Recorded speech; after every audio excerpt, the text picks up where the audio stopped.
হারিয়া নদীর জলস্তর বেড়ে যাওয়ায় রাস্তা ভেঙে হুহু করে জল ঢুকছে গ্রামে। আর এরই জেরে কার্যত বন্যা পরিস্থিতি তৈরি হয়েছে মালদার বামুনগোলা ব্লকের চাঁদপুর গ্রাম পঞ্চায়েতের সোনঘাট সহ কয়েকটি গ্রামে। ইতিমধ্যেই জলবন্দী হয়ে পড়েছে বেশ কিছু পরিবার, তাদের দিন কাটছে চরম অসহায় অবস্থায়। তবে এখনো পর্যন্ত প্রশাসনের তরফে কেউ এলাকা পরিদর্শনে যাননি, এমনটাই অভিযোগ দুর্গতদের। প্রবল আতঙ্কে রয়েছেন গ্রামের বাসিন্দারা। এই মুহূর্তে জল বাড়লে বাড়িতে জল ঢুকবে বলে মনে করছেন তারা। রাস্তা ভেঙে যাওয়ার একমাত্র ভরসা বিএসএফ রোড, যা সন্ধ্যার পরে চলাচল বন্ধ হয়ে পড়ে। অসহায় অবস্থায় গরু ছাগল নিয়ে সমস্যায় পড়ছেন এলাকাবাসী।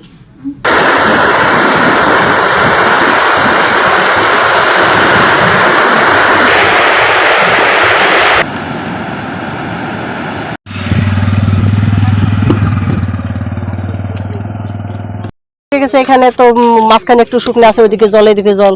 আর যদি বন্যা পুরো হয়ে যায় তা কে কোথায় যাবে, বাচ্চা কাচ্চা কোথায় যাবে, ছাগল গরু কোথায় যাবে, তার কোনো ঠিক ঠিকানা নাই। আর এবার এখন যাতায়াত করছে ওই নৌকা ছাড়া তো যাতায়াতের কোনো কায়দা নাই, না কেউ খোঁজ নেয় নাই।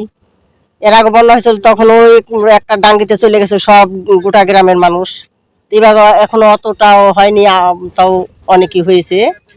ভয় তো লাগবেই, যেরকম জল হচ্ছে ওরকম যদি হয় তাহলে এই বাচ্চা কাছে নিয়ে ভয় লাগবে না?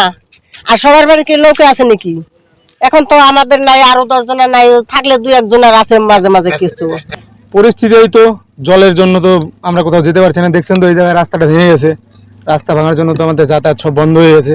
তখন এইটুকু রাস্তা শুধু যাওয়ার জন্য, রাস্তা বর্ডার রোডটা, রাত্রেবেলা যদি কোনো জায়গায় যেতে হয় আমাদের হাজার কৈফত হাজার কিছু বলতে হবে হিসেবে গেছে, তারপর আমাদের যেতে হয়। সমস্যার মধ্যে আছি। হ্যাঁ, জলবন্ধ হয়ে গেছি।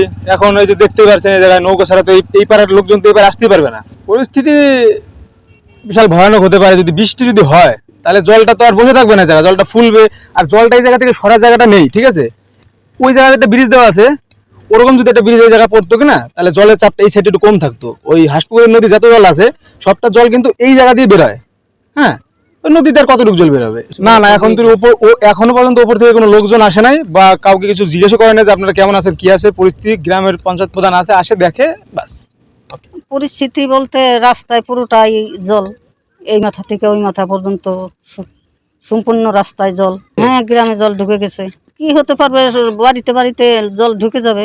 কোথায় থাকবো সেটা এখন কি করে আগেই বলবো, কোথায় ব্যবস্থা করতে হবে।